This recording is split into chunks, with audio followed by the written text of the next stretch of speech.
Drone attack on Taganrog, Russia. This was reported by the local authorities. The Taganrog Aviation's scientific and technical complex was attacked. Also, the units of the Unmanned Systems Forces of the Armed Forces of Ukraine and the main intelligence directorate of the Ministry of Defense hit an oil depot in the Bryansk region of Russia.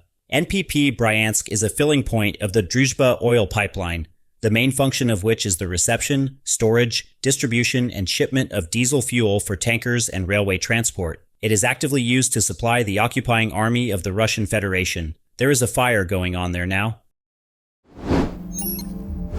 The administration of U.S. President Joe Biden is considering the possibility of strengthening sanctions against Russian oil, reports Bloomberg with reference to unnamed sources. The details of possible restrictive measures are still being worked out. However, according to sources, they may affect some types of Russian oil exports. As Bloomberg notes, Biden had previously avoided the move because he feared it could trigger a spike in energy prices, especially ahead of last month's presidential election.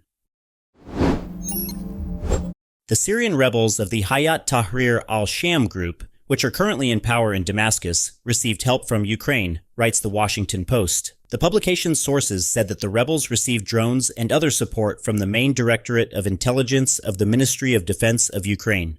Ukrainian intelligence sent about 20 experienced UAV operators and about 150 drones with a first-person view. U.S. President-elect Donald Trump, during a meeting with the presidents of Ukraine and France in Paris last week, spoke about the need for an immediate ceasefire and the start of negotiations to end the war in Ukraine.